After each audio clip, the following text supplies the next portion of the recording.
Okey, hari ini kami perkenalkan buku ini, Gereja yang Mulia.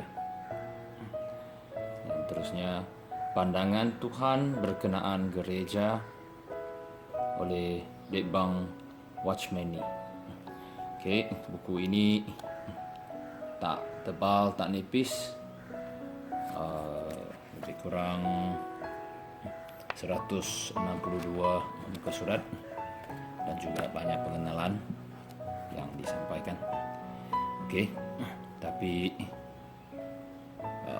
sama kata isi kandungannya yang membawa kekayaan Kristus dan meningkatkan pengenalan kita terhadap gereja yang mulia, dan bukan sahaja pengenalan, setakat pengenalan sahaja, tetapi demi pengalaman dan juga peningkatan pengalaman yang secara realiti dalam kehidupan Kristian kita. Okey, kita terus ke prakata yang sebagai satu penerangan yang lengkap terhadap buku ini. Bab-bab yang berikut merupakan penterjemahan daripada satu siri mesej yang disampaikan oleh Ditbang Watchmeni dalam bahasa Cina. Dia menyampaikan mesej-mesej ini kepada gereja di Shanghai dan rakan-rakan sekerja yang mengikuti latihannya untuk suatu jangka masa yang panjang. Dari musim luruh tahun 1939 ke musim luruh tahun 1942, pada jangka masa itulah tersingkapnya wahyu rohani dan visi syurgawi berkenaan hal-hal Tuhan yang dalam. Penekanan diberi terutamanya kepada gereja yang jaya, iaitu tubuh Kristus yang mulia, ekspresi penuh bagi Dia yang memenuhi segala dalam segala. Mesej-mesej ini memberi cahaya yang terang berkenaan 4 perempuan yang utama dalam kitab. Hawa dalam Kejadian 2, isteri dalam Efesus 5, perempuan dalam Wahyu 12, dan pengantin perempuan dalam Wahyu 21 dan 22. Catatan tentang 4 perempuan ini memberi kita skop yang lengkap berkenaan gereja yang mulia dalam rancangan abadi Tuhan, iaitu gereja yang memuaskan hasratnya. Skop yang diliputi dalam catatan ini begitu luas, menjangkau dari keabadian lampau hingga keabadian akan datang.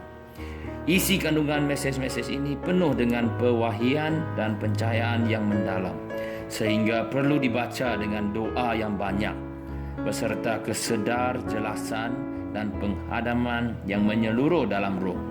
Semoga Tuhan, yaitu kepala tubuh yang mulia, memberi kita roh kearifan dan wahyu, supaya kita dapat melihat dan menanggap faham visi berkenaan realiti gereja yang telah ditunjukkannya kepada penulis.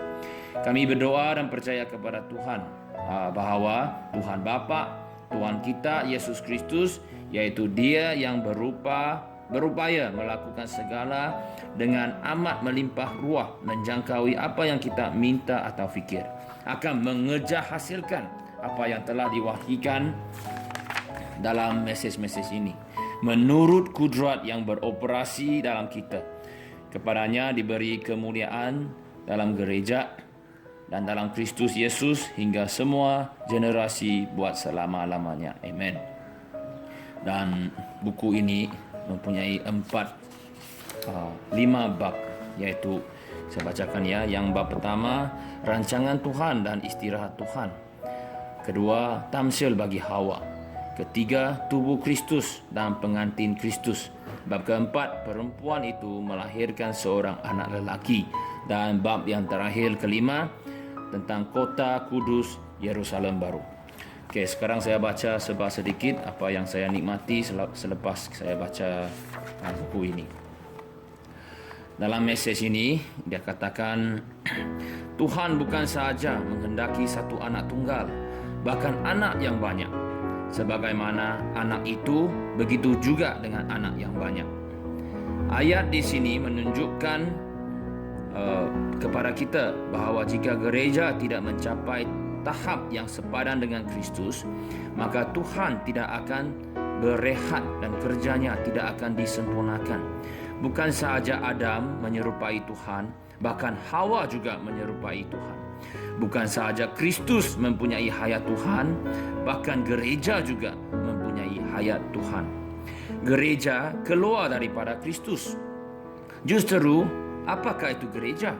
Gereja adalah bahagian yang diambil keluar daripada Kristus. Hanya yang keluar daripada Kristus ialah gereja. Kebolehan, kemampuan, fikiran, kekuatan dan segala-gala daripada diri manusia berada di luar gereja. Segala-gala yang keluar daripada hayat alamiah berada di luar gereja. Hanya yang keluar daripada Kristus berada dalam gereja. Hawa bukan dicipta daripada debu tanah, tetapi daripada Adam, yaitu Adam yang mentamsilkan Kristus.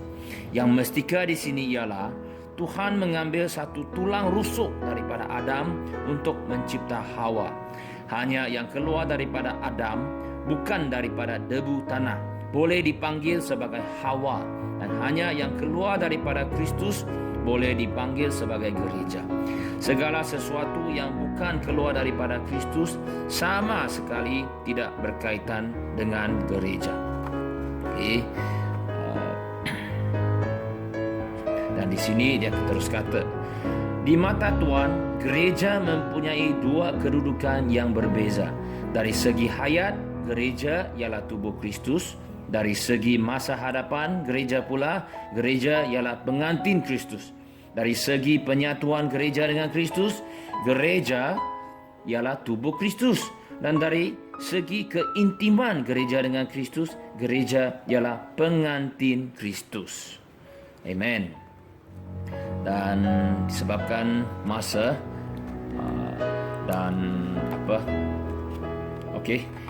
saya akan baca yang penting dan yang saya sangat nikmati saja ya. Di sini dia teruskan, Tuhan menghendaki manusia berdominion di atas bumi dan memusnahkan syaitan. Sekarang manusia telah memerintah dan syaitan telah dicampakkan ke dalam tasik api. Tujuan Tuhan terhadap manusia yang diciptanya telah tercapai. Dari satu segi, Tuhan menghendaki manusia menyerupai dirinya. Dari segi yang lain, kerja yang ditetapkan Tuhan bagi manusia ialah memerintah. Sekarang kita telah melihat satu pengantin perempuan, emas tulen, mulia dan indah dengan pelbagai jenis harta padanya, tanpa kekurangan apa-apa. Dia benar-benar tanpa bintik, kedut atau apa-apa yang sama seperti ini. Tambahan pula, dia sama sekali kudus dan tanpa cacat. Dia benar-benar menggenakan kemuliaan. Gereja mulia yang dibicarakan dalam Efesus 5 telah menjadi kenyataan. Apakah kerja yang akan dilakukan oleh mereka yang berada dalam gereja? Mereka akan memerintah buat selama-lamanya. Kita boleh mengatakan bahawa rancangan Tuhan boleh terganggu, tetapi rancangan Tuhan tidak boleh dihentikan. Ya, sejak penciptaan, kerja Tuhan telah banyak diganggu. Seolah-olah kerja Tuhan telah dibinasakan dan rancangan Tuhan tidak dapat disempurnakan. Namun, dalam wahyu, Tuhan telah mencapai tujuannya. Di sini ada sekumpulan manusia yang penuh dengan emas tulen, yaitu sesuatu daripada Tuhan. Mereka penuh dengan mutiara, yaitu kerja Kristus. Dan mereka penuh dengan batu berharga, yaitu kerja Roh Kudus. Mereka akan memerintah buat selama-lamanya. Kita sudah melihat rancangan Tuhan dan bagaimana dia bekerja. Jadi, apakah yang kita harus buat? Haruskah kita mengadakan perhimpunan pemulih bangkitan? Haruskah kita mendirikan seminari? Atau haruskah kita cuma menguruskan hal rumah tangga? Apakah yang kita buat di sini? Tuhan sedang melakukan hal yang agung. Tidakkah wajar kita membandingkan kerja kita dengan kerjanya? Semoga Tuhan menguniai kita. Semoga kita membayar segala harga setelah kita melihat visi ini. Setelah seseorang melihat visi ini, dia akan berubah. Semoga Tuhan memberi visi kepada kita supaya kita melihat apa yang ingin dilakukan Tuhan dan apa yang dihasratkannya. Semoga dia menunjukkan kepada kita jenis manusia yang ingin diperolehinya dan betapa berharganya sesuatu yang dihasratkannya. Jika kita melihat hal-hal ini, kita akan menjerit, "Oh, saya terlalu sempit. Dulu saya terlalu memberi perhatian kepada diri sendiri." Dan kita akan berkata, jika bukan Tuhan yang bekerja atas diri saya tidak dapat melakukan kerja Tuhan. Hanya apabila Tuhan beroperasi dalam saya dengan kudrat perkasanya, barulah saya dapat maju dengan baik. Visi agung ini akan menempaskan kita agar kita melihat bahawa keadaan kita pada hari ini tidak dapat memuaskan hati Tuhan. Kita berharap agar Tuhan memberi visi kepada kita.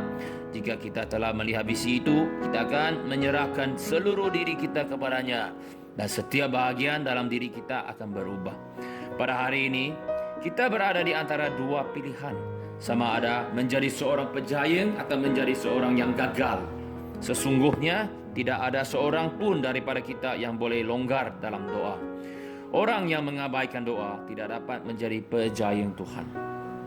Semoga Tuhan Yesus yang bangkit daripada maut, yaitu Gembala Agung Domba, menopang dan memimpin kita dengan kudrat perkasanya, agar dari kini hingga keabadian kita kekal kepunyaannya, kekal mempersembahkan diri, kekal melayannya, dan kekal berjalan di atas jalannya.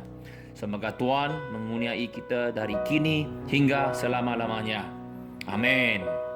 Okey, sekian apa yang saya boleh sampaikan dalam masa yang singkat ini.